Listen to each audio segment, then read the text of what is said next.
Hello everyone, welcome to the video guide for DGT ITI online affiliation. तो शुरू करते हैं कुछ ज़रूरी बातों से जो आपको ध्यान में रखनी है किसी भी पैरामीटर की वीडियो रिकॉर्डिंग करते वक्त। पॉइंट नंबर 1, सिंगल वीडियो का ड्यूरेशन मैक्सिमम 2 मिनट होना चाहिए। पॉइंट नंबर 2, वीडियो रिकॉर्ड करते वक्त प्रॉपर लाइटिंग होनी चाहिए। पॉइंट नंबर 3, वीडियो में प्रॉपर जियो टैगिंग और टाइम स्टैम्प होना चाहिए। पॉइंट नंबर 4, वीडियो रिकॉर्ड करते वक्त कैमरे की मूवमेंट स्टेडी यानी स्थिर होनी चाहिए। आइए अब देखते हैं आपको किस पैरामीटर को किस तरीके से रिकॉर्ड करना है। चलिए शुरू करते हैं parameter number 1, approach road to ITI से। इस पैरामीटर में आपको मेन रोड से आपका इंस्टीट्यूट कितनी दूर है और अप्रोचिंग रोड की कंडीशन क्या है इस बारे में बताना है। चलिए देखते हैं इस स्टेप की वीडियोग्राफी आपको कैसे करनी है।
Parameter number 2, sign board. इस पैरामीटर में आपको आपके इंस्टीट्यूट में लगे वेरियस साइन बोर्ड्स की वीडियोग्राफी करनी है।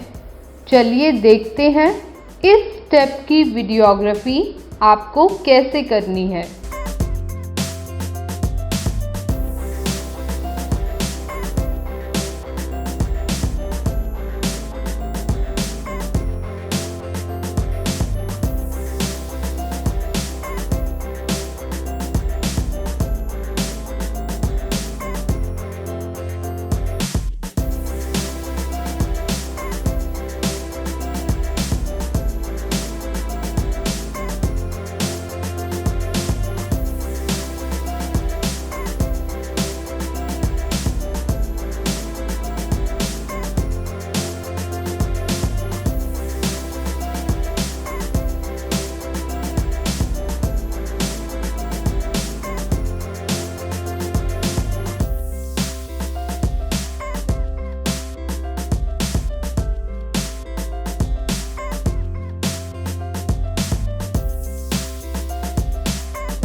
Parameter number 3 CCTV.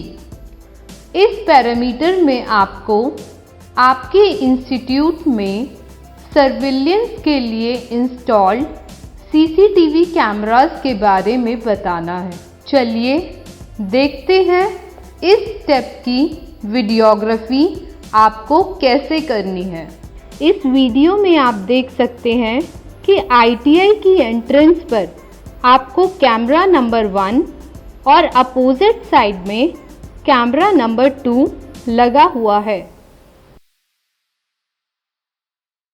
Electrician lab के आगे कैमरा नंबर 3 और आईटी लैब के बाहर कैमरा नंबर 4 लगा हुआ है। प्रिंसिपल रूम के बाहर कैमरा नंबर 5 और इलेक्ट्रॉनिक्स लैब के बाहर कैमरा नंबर 6 लगा हुआ है। ये एनवीआर लगा हुआ है। यहाँ पर आप सीसीटीवी कैमरा की वायरिंग और इंस्टॉलेशन देख सकते हैं। अब जितने भी कैमरे आईटीआई में लगे हुए हैं उनका डिस्प्ले हम स्क्रीन पर देख सकते हैं।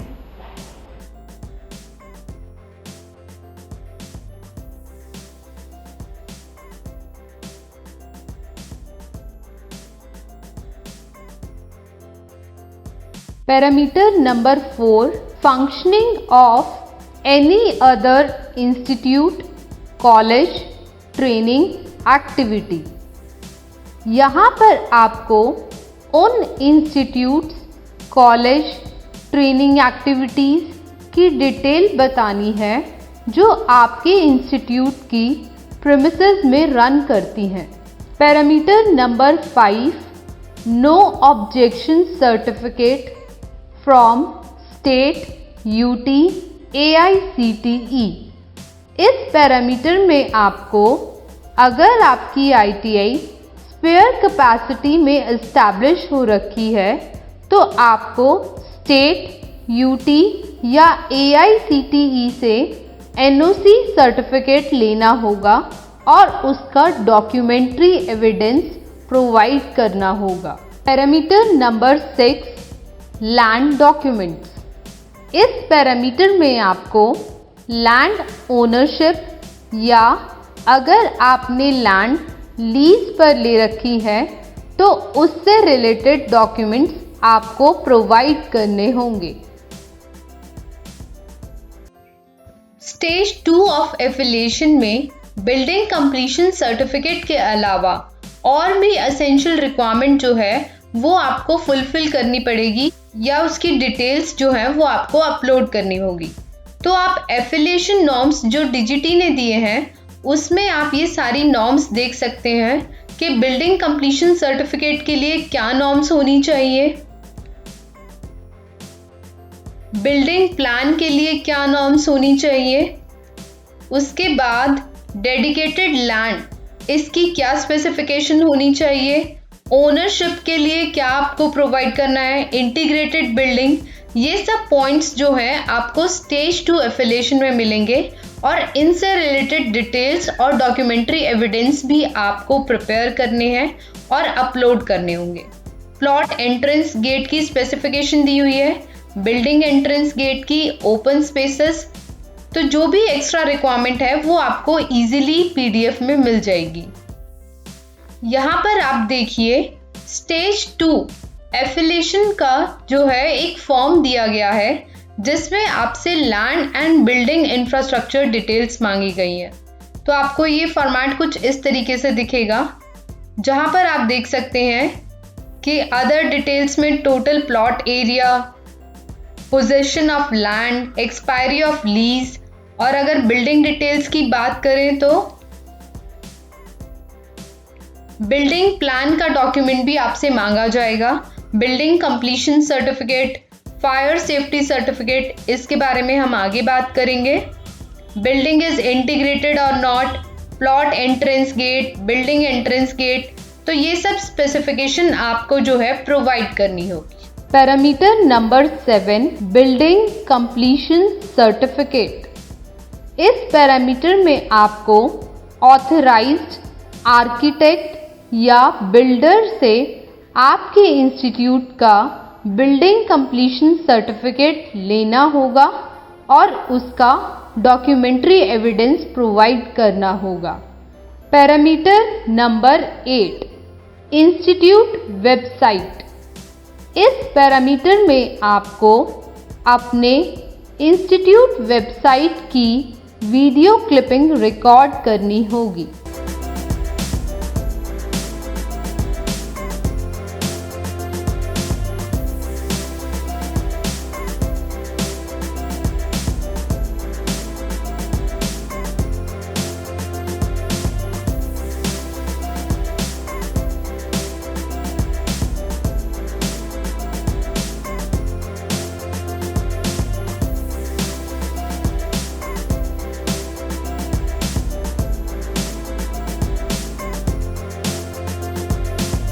Parameter number 9, grading of ITI। इस पैरामीटर में आपको DGT के द्वारा दी गई ग्रेडिंग की डिटेल्स प्रोवाइड करनी होगी। आइए इस स्टेप की वीडियोग्राफी देखते हैं।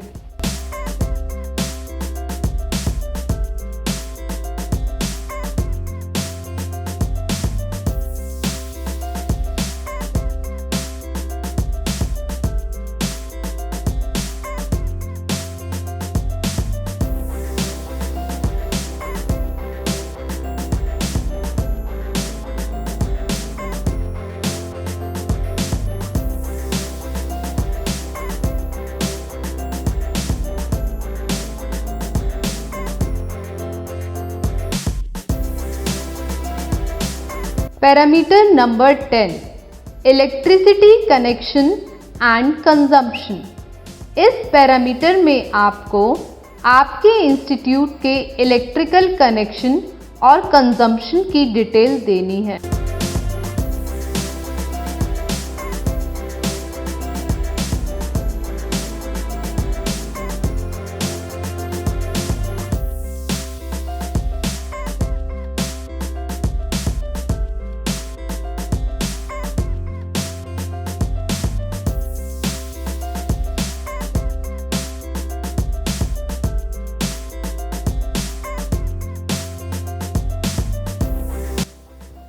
वीडियोग्राफी के अलावा आपको पावर सप्लाई के लिए डॉक्यूमेंट्री एविडेंस भी प्रोवाइड करना होगा। जैसा कि आप एफिलिएशन नॉर्म्स वाले PDF में देख रहे हैं कि आपको डेट ऑफ कनेक्शन, कनेक्शन किसके नाम पे है, सप्लाई का जो कनेक्शन है क्या वो 3 फेज कनेक्शन है या नहीं है, बैकअप इलेक्ट्रिक सप्लाई अवेलेबल है या नहीं है। एक टैबुलर फॉर्म में डेटा भी प्रिपेयर करना पड़ेगा न्यू ट्रेड्स के लिए और एग्जिस्टिंग ट्रेड्स के लिए, जिसमें आपको trade name, number of units, हर एक यूनिट में कितनी पावर सप्लाई चाहिए और टोटल कितनी पावर सप्लाई रिक्वायर्ड है, ये सब प्रोवाइड करना पड़ेगा। ये दोनों टेबल आपको प्रिपेयर करनी होंगी और उन्हीं के बेसिस पे नीचे कुछ डेटा है उसको कैलकुलेट करना होगा, जैसे टोटल पावर सप्लाई कितनी रिक्वायर्ड है, कितनी अवेलेबल है और कितनी डेफिशिएंसी है। और जैसा कि आप यहाँ पे देख सकते हैं क्लियरली लिखा हुआ है अपने इंस्टीट्यूट का इलेक्ट्रिसिटी बिल जिसमें कनेक्टिंग लोड इंडिकेट हो वो आपको अपलोड करना होगा। और जितने भी न्यू इंस्टीट्यूट्स हैं उनको installation report, meter sealing report और जितनी भी इंफॉर्मेशन यहाँ पर लिखी है वो सब अपलोड करनी होगी। और यहाँ पर नोट में कुछ इम्पॉर्टेंट बातें लिखी हैं कि कनेक्शन जो है वो एप्लीकेशन ट्रस्ट, सोसाइटी, कंपनी या इंस्टीट्यूट के नाम पर होना चाहिए, 3 फेज कमर्शियल कनेक्शन होना चाहिए, बैकअप इलेक्ट्रिकल सप्लाई होनी चाहिए एज पर नॉर्म्स। और ये नॉर्म्स आप जो है अनेक्सर 2F में देख सकते हैं। टोटल पावर सप्लाई अवेलेबल जो है वो टोटल पावर सप्लाई रिक्वायर्ड से कम नहीं होनी चाहिए। तो चलिए एक नज़र डालते हैं पावर सप्लाई नॉर्म्स पर। इसी PDF में अनेक्सर 2F में आप देख सकते हैं कि अकॉर्डिंग टू ट्रेड्स किस यूनिट साइज के लिए कितनी स्पेस नॉर्म्स चाहिए, वर्कशॉप के लिए, क्लासरूम के लिए, ये मेंशन किया हुआ है। और पावर सप्लाई लोड जो है वो कैलकुलेट करके दिया हुआ है। आप लेटेस्ट पावर और स्पेस नॉर्म्स जो है वो डीजीटी की वेबसाइट पे भी देख सकते हैं। यहाँ पर आपको पाथ भी गिवन है, इस पाथ पर जाकर जो है आप लेटेस्ट नॉर्म्स भी देख सकते हैं और इलेक्ट्रिसिटी कंजम्पशन एंड कैपेसिटी वाली टेबल का जो है वो डेटा फिल कर सकते हैं। Parameter number 11, availability of DG set and capacity.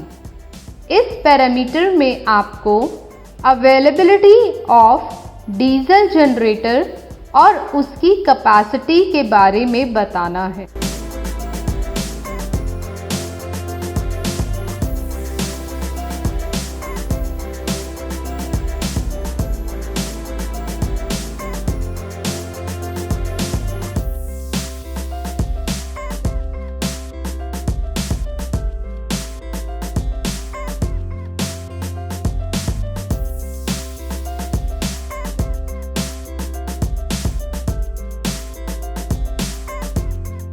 Parameter number 12, solar power and capacity. इस पैरामीटर में अगर आपकी आईटीआई में सोलर पैनल इंस्टॉल्ड है तो आपको उसकी डिटेल और कैपेसिटी के बारे में बताना है। चलिए देखते हैं इस पैरामीटर की वीडियोग्राफी।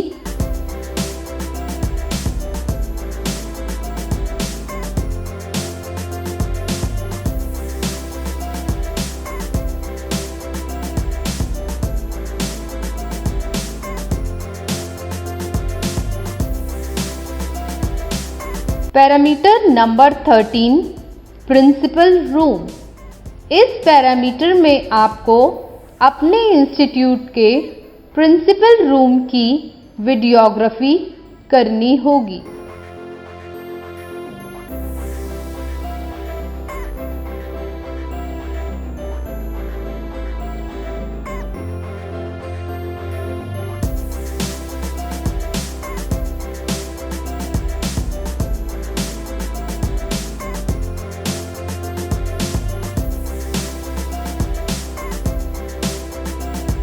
जैसा कि आप देख सकते हैं कि एफिलिएशन के टाइम पर आपको एडमिनिस्ट्रेटिव एरिया डिटेल्स भी प्रोवाइड करनी होंगी। तो आपको एक टेबुलर फॉर्म में जो है वो डेटा बनाना होगा, जिसमें कॉलम्स कुछ ऐसे होंगे कि आपको डिटेल्स, रूम की डिटेल लिखनी होगी, स्पेस नॉर्म्स बताने होंगे कि नॉर्म्स के अकॉर्डिंग कितनी स्पेस चाहिए, एक्चुअल एरिया कितना अवेलेबल है और उसकी विड्थ कितनी है। ये टेबल आपको as a documentary proof provide करना होगा। नोट में आप देख सकते हैं कि मिनिमम विड्थ जो है इन रूम की 3 मीटर होनी चाहिए। तो पीडीएफ में पेज नंबर 84 पर आप देख सकते हैं कि प्रिंसिपल रूम का जो रिक्वायर्ड एरिया है एज पर स्पेस नॉर्म्स वो मिनिमम 20 स्क्वायर मीटर होना चाहिए। Parameter number 14, staff room. इस पैरामीटर में आपको अपने इंस्टीट्यूट में अवेलेबल स्टाफ रूम की एक वीडियो क्लिप रिकॉर्ड करनी होगी। आइए इस स्टेप की वीडियोग्राफी देखते हैं।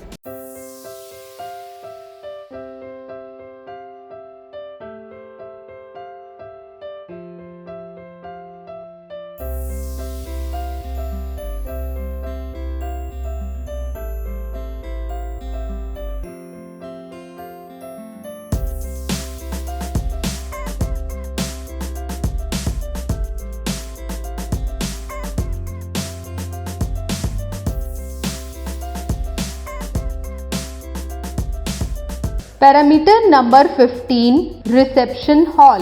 इस पैरामीटर में आपको अपने इंस्टीट्यूट के रिसेप्शन की वीडियो क्लिप रिकॉर्ड करनी होगी।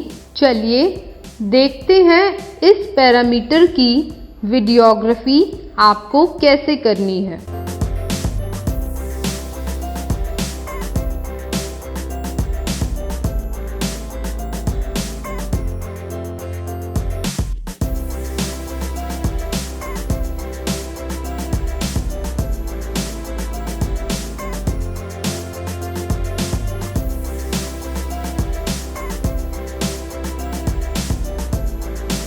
Parameter number 16 principal qualification documents and appointment letter. इस पैरामीटर में आपको आपके इंस्टीट्यूट में जो प्रिंसिपल हैं उनकी क्वालिफिकेशन एंड अपॉइंटमेंट लेटर के डॉक्यूमेंट्स प्रोवाइड करने होंगे।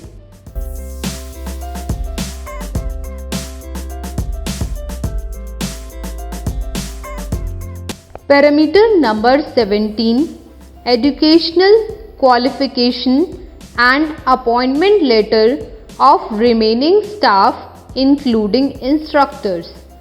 इस पैरामीटर में आपको आपके इंस्टीट्यूट में जो भी स्टाफ अपॉइंटेड है उनकी एजुकेशनल क्वालिफिकेशन और अपॉइंटमेंट लेटर का डॉक्यूमेंट्री एविडेंस प्रोवाइड करना होगा।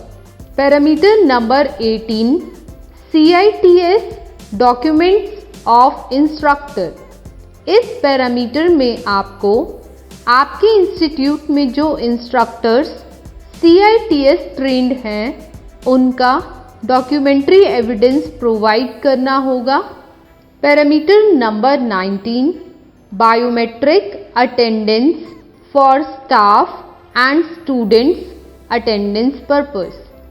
इस पैरामीटर में आपको आपके इंस्टीट्यूट में इंस्टॉल्ड बायोमेट्रिक मशीन का डॉक्यूमेंट्री एविडेंस प्रोवाइड करना होगा।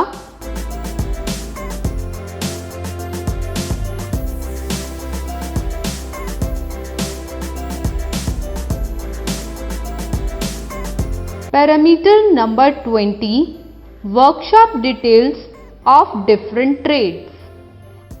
इस पैरामीटर में आपको सिलेबस और नॉर्म्स के अकॉर्डिंग वर्कशॉप की डिटेल्स प्रोवाइड करनी होंगी।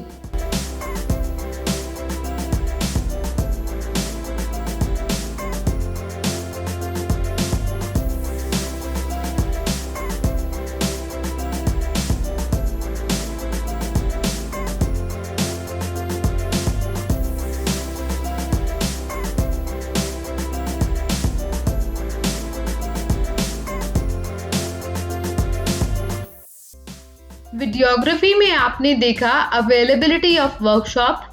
आपको अवेलेबिलिटी के अलावा जो है वर्कशॉप एरिया डिटेल्स भी देनी होंगी एज अ डॉक्यूमेंट्री एविडेंस, जिसमें आपको एक टैबुलर फॉर्म में डेटा प्रिपेयर करना पड़ेगा, जिसमें कॉलम्स होंगे name of trade, space, norms, actual area कितना अवेलेबल है, width, workshop height from lower and, workshop roof, floor type और इससे रिलेटेड फोटोग्राफ्स भी अपलोड करनी होंगी। और नीचे नोट में आपको इम्पॉर्टेंट इंफॉर्मेशन दी गई है कि मिनिमम साइज नॉर्म्स जो हैं हर एक ट्रेड या वर्कशॉप के लिए कितनी होनी चाहिए, वो आपको एनेक्सर 2F में मिल जाएंगी। मिनिमम विड्थ जो है वो वर्कशॉप की 5 मीटर होनी चाहिए। रूफ शीट्स या एस्बेस्टॉस रूफ शीट्स जो हैं वो वर्कशॉप में अलाउड नहीं है। और फ्लोर जो है वो प्रॉपरली टाइल्ड, हायर स्पेसिफिकेशन या फिर सीमेंटेड होना चाहिए। तो चलिए एक नज़र हम नॉर्म्स पर भी डाल लेते हैं। ये आपके सामने जो है एनेक्सर 2F है। यहाँ पर आप स्पेस नॉर्म्स फॉर वर्कशॉप देख सकते हैं। हर एक ट्रेड के अकॉर्डिंग जो है आपको स्पेस नॉर्म्स यहाँ पर मिल जाएंगी, आप देख सकते हैं। और लेटेस्ट स्पेस नॉर्म्स जो है आप DGT की वेबसाइट पर भी देख सकते हैं। Parameter number 21 availability of trade infrastructure.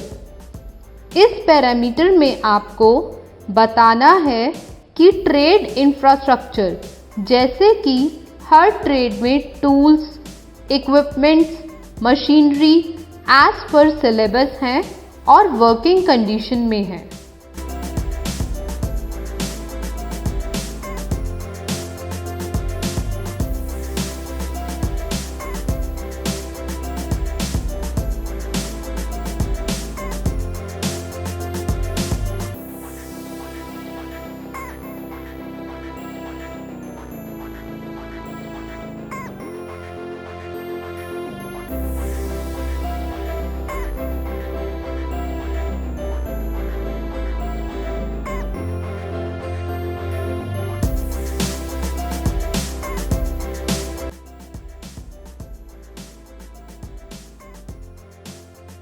Affiliation के टाइम पर आपको जो है trade wise machinery, equipment and tools की इंफॉर्मेशन प्रोवाइड करनी होगी, डिटेल्स देनी होंगी। जैसा कि आप टैबुलर फॉर्म में देख रहे हैं कि किसी भी स्पेसिफिक ट्रेड के लिए आपको ये जो डिटेल है ये हर एक ट्रेड के लिए देनी होगी। तो किसी भी ट्रेड में जो मशीनरीज हैं उसके लिए आपको ये टेबल प्रिपेयर करनी पड़ेगी, जिसमें आपको बताना होगा ट्रेड नेम, मशीनरी की डिस्क्रिप्शन, कितनी क्वांटिटी चाहिए एज पर नॉर्म्स, और कितनी क्वांटिटी जो है टोटल नंबर ऑफ यूनिट्स के अकॉर्डिंग रिक्वायर्ड है, कितनी डेफिशिएंसी है, कितनी अवेलेबिलिटी है, ये सब आपको बताना होगा। सिमिलरली आपको इक्विपमेंट और टूल्स के लिए भी एक टेबल तैयार करनी होगी, उसका फॉर्मेट आप यहाँ पर देख सकते हैं। और उसके बाद आपको एक ऐसी टेबल तैयार करनी है कि जिन मशीन, इक्विपमेंट एंड टूल्स की कॉस्ट अबव देन ₹10,000 है उनके लिए ये फॉर्मेट रेडी करना होगा, और जिन मशीन, इक्विपमेंट्स एंड टूल्स की कॉस्टिंग बिलो ₹10,000 है उनके लिए ये टेबल रेडी करनी होगी। इसके अलावा नीचे इंपॉर्टेंट पॉइंट्स गिवन है जिसमें क्लियरली लिखा हुआ है कि जितनी भी मशीनरी और इक्विपमेंट्स इंस्टॉल्ड है वो एज पर सप्लायर मैनुअल और ISO सेफ्टी स्टैंडर्ड्स के अकॉर्डिंग होने चाहिए। उसके बाद लिखा है कि जितने भी कनेक्शन है वो as per electrical safety standards और प्रॉपर इलेक्ट्रिकल वायरिंग के साथ होने चाहिए। नीचे नोट में लिखा है कि standard machinery, equipment and tool की लिस्ट जो है वो आप ट्रेड वाइज जो सिलेबस DGT की वेबसाइट पर दिया गया है उसी में ही टूल्स मेंशन होते हैं ट्रेड के, वहां से आप जो है स्टैंडर्ड मशीनरी और इक्विपमेंट की टूल्स की लिस्ट देख सकते हैं। Parameter number 22, classrooms, details of different trades. इस पैरामीटर में आपको डिफरेंट ट्रेड्स में अवेलेबिलिटी ऑफ क्लासरूम्स की details as per norms provide करनी होंगी। आइए देखते हैं इस पैरामीटर की वीडियोग्राफी आपको कैसे करनी है।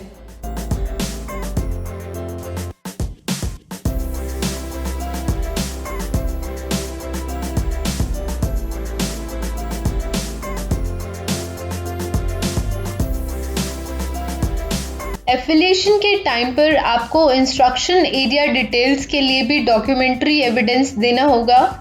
तो यहाँ पर आप क्लासरूम डिटेल्स के लिए देख सकते हैं कि आपको एक टेबल प्रिपेयर करनी होगी जिसमें name of trades, space norms, actual area available, width और फ्लोर टाइप, और उसके रिगार्डिंग फोटोग्राफ्स जो है अपलोड करनी होगी। तो किस क्लासरूम के लिए कितनी स्पेस अकॉर्डिंग टू नॉर्म्स होनी चाहिए और एक्चुअल एरिया कितना अवेलेबल है, ये सब आपको कैलकुलेट करना होगा। नीचे नोट में जो है क्लियरली मेंशन किया गया है कि किसी भी क्लासरूम का जो मिनिमम साइज है वो 25 स्क्वायर मीटर होना चाहिए, मिनिमम विड्थ जो है वो 3 मीटर होनी चाहिए, और क्लासरूम का जो फ्लोर है वो टाइल्ड होना चाहिए। इस PDF में आप पेज नंबर 71 पर देख सकते हैं कि किस ट्रेड के क्लासरूम के लिए कितनी space as per norms required है। तो इस टेबल में आप क्लियरली देख सकते हैं कि इस टेबल में एक कॉलम है स्पेस नॉर्म्स फॉर क्लासरूम। यहाँ पर ट्रेड लिखा है, ट्रेड के अकॉर्डिंग उसके क्लासरूम का स्पेस कितना होना चाहिए। तो यहाँ से आप डेटा कैलकुलेट कर सकते हैं और डॉक्यूमेंट्री एविडेंस प्रिपेयर कर सकते हैं। Parameter number 23, availability of IT lab. इस पैरामीटर में आपको आपके इंस्टीट्यूट की IT लैब की वीडियो क्लिपिंग रिकॉर्ड करनी है।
वीडियो में आपने अवेलेबिलिटी ऑफ आईटी लैब देखा।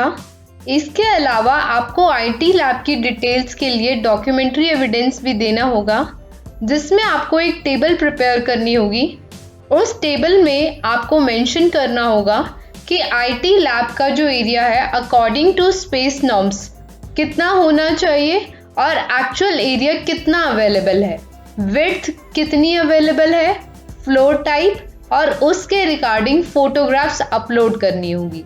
नोट में आप देख सकते हैं कि आईटी लैब का जो है मिनिमम साइज 25 स्क्वायर मीटर होना चाहिए 10 कंप्यूटर्स के लिए, और एडिशनल 2.5 स्क्वायर मीटर जितने भी आप एक्स्ट्रा कंप्यूटर लगाते हैं हर एक कंप्यूटर के लिए एडिशनल 2.5 स्क्वायर मीटर स्पेस जो है वो चाहिए होगी। मिनिमम विड्थ जो है वो 3 मीटर होनी चाहिए लैब की। फ्लोर टाइल्ड होना चाहिए। चलिए अब अनेक्सर 2B में आईटी लैब सेटअप करने के लिए नॉर्म्स देखते हैं।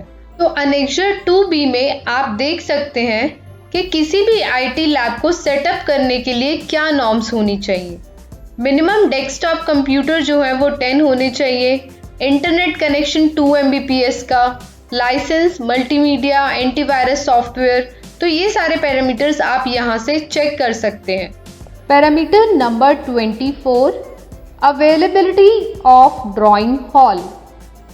इस पैरामीटर में आपको ड्राइंग हॉल की अवेलेबिलिटी शो करनी है। आइए देखते हैं इस स्टेप की वीडियोग्राफी आपको कैसे करनी है।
एफिलिएशन के टाइम पर आपको ड्राइंग हॉल डिटेल्स भी प्रोवाइड करनी होगी, जिसको आप एक टैबुलर फॉर्म में प्रिपेयर कर सकते हैं, जहां पर आपको space norms according to norms कितनी स्पेस होनी चाहिए, एक्चुअल एरिया कितना अवेलेबल है, ये डेटा प्रिपेयर करना होगा।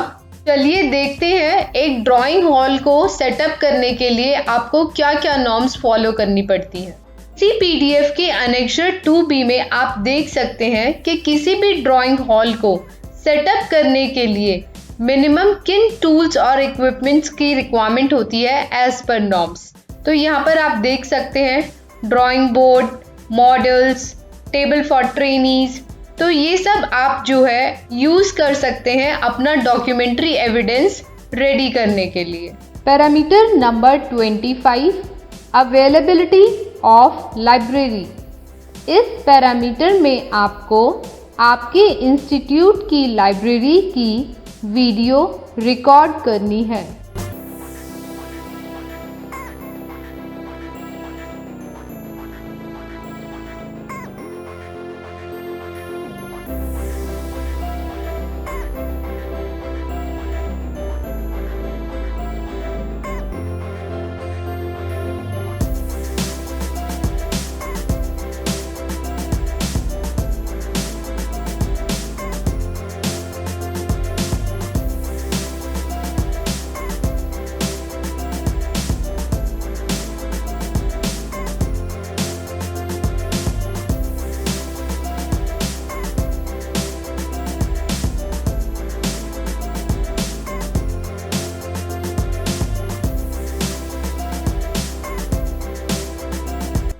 Parameter number 26 placement cell. इस पैरामीटर में आपको आपके इंस्टीट्यूट में एग्जिस्टिंग प्लेसमेंट सेल की वीडियो और पास आउट स्टूडेंट्स की प्लेसमेंट का डेटा प्रोवाइड करना होगा।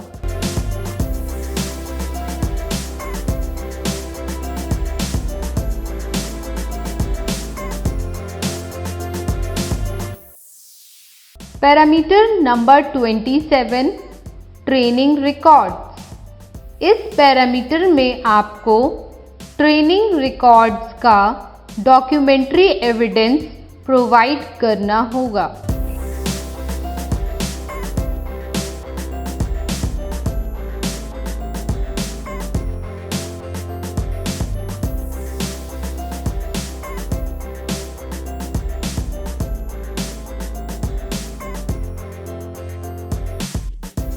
Parameter number 28 industry linkage. इस पैरामीटर में आपको आपके इंस्टीट्यूट का जिन इंडस्ट्रीज के साथ एसोसिएशन है, चाहे वो जॉब ट्रेनिंग, डीएसटी या प्लेसमेंट के लिए, आपको उनकी डिटेल्स प्रोवाइड करनी होंगी।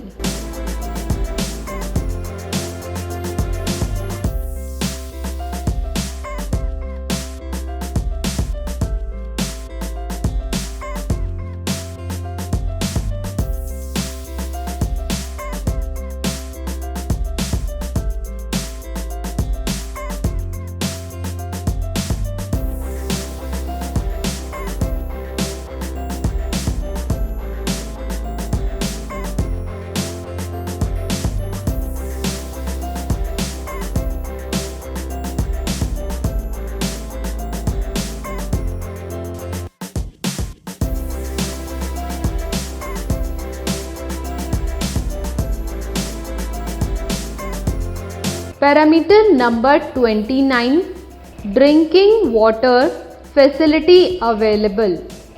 इस पैरामीटर में आपको वीडियोग्राफी के द्वारा आपके इंस्टीट्यूट में ड्रिंकिंग वाटर फैसिलिटी शो करनी होगी। Parameter number 30 separate toilet for boys and girls. इस पैरामीटर में आपको शो करना है कि आपके इंस्टीट्यूट में सेपरेट टॉयलेट है बॉयज़ और गर्ल्स के लिए और वो हाइजीनिक कंडीशन में है।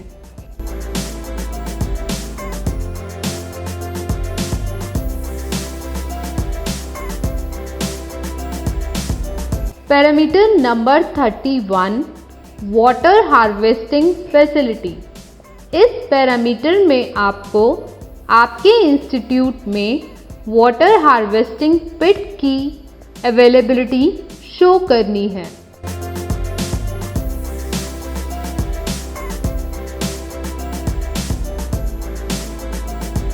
Parameter number 32 fire fighting equipments. इस पैरामीटर में आपको फायर फाइटिंग इक्विपमेंट्स की अवेलेबिलिटी और उनकी वैलिडिटी ऑफ रीफिलिंग डेट के बारे में बताना होगा। आइए इस पैरामीटर की वीडियोग्राफी आपको कैसे करनी है देखते हैं।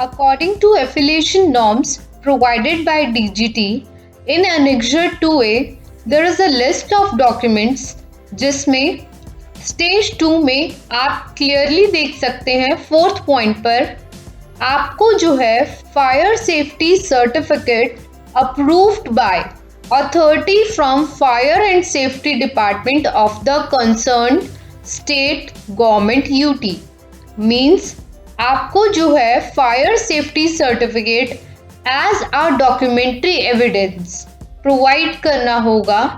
Parameter number 33, disaster management preparedness. इस पैरामीटर में आपको शो करना है कि आपका इंस्टीट्यूट डिजास्टर को मैनेज करने के लिए तैयार है। According to affiliation norms provided by DGT, annexure 2B में आप जर्नल गाइडलाइंस देख सकते हैं डिजास्टर मैनेजमेंट से रिलेटेड। एफिलिएशन के टाइम पर बोला गया है क्लियरली कि हर एक ITI के पास जो है डिजास्टर मैनेजमेंट प्लान होना चाहिए। तो यहाँ पर आप देख सकते हैं कि essential and desirable requirements in case of various events. Various events में क्या क्या असेंशियल और क्या डिजायरेबल रिक्वायरमेंट्स हैं। इन केस ऑफ फायर आप देख सकते हैं कि कोई भी बिल्डिंग आफ्टर कंप्लीशन या ऑक्यूपाई करने से पहले उसके सारे लाइफ एंड सेफ्टी मेजर्स आपको चेक करने हैं। फायर बकेट्स का यूज़ करना है, फायर एक्सटिंग्विशर्स का यूज़ करना है प्रोमिनेंट लोकेशन पर। आगे आप देखेंगे तो आपको और इवेंट से रिलेटेड भी गाइडलाइंस मिल जाएंगी। जैसे आप यहाँ पे देख सकते हैं CCTV कैमरास होने चाहिए ITI में विद अलार्म सिस्टम। इमरजेंसी के टाइम पर हम अलार्म सिस्टम यूज़ कर सकते हैं। इलेक्ट्रिकल हैज़र्ड में प्रॉपर इलेक्ट्रिकल वायरिंग होनी चाहिए। मेजर इक्विपमेंट्स की अर्थिंग प्रॉपरली होनी चाहिए। तो ये सब आप यहाँ से चेक कर सकते हैं। उसके बाद आप देखेंगे कि अनसेफ ड्रिंकिंग वाटर और फूड के बारे में भी दिया गया है। Test quality of water every 3 months, हर 3 महीने में वाटर की क्वालिटी टेस्ट होनी चाहिए। सैंपल ऑफ फूड जो है हर 6 महीने में चेक होना चाहिए। वर्कशॉप एक्सीडेंट से लेकर क्या एसेंशियल रिक्वायरमेंट्स हैं, क्या डिजायरेबल रिक्वायरमेंट्स हैं। इमरजेंसी सिचुएशन में फिजिकली डिसेबल्ड पर्सन के लिए क्या होना चाहिए। ITI में रैंप होना चाहिए, सफिशिएंट व्हील चेयर्स होनी चाहिए। तो इन सब इवेंट्स के लिए आपकी क्या क्या तैयारियां होनी चाहिए वो आप यहाँ से देख सकते हैं और अपनी ITI में इन रिक्वायरमेंट्स को फुलफिल कर सकते हैं।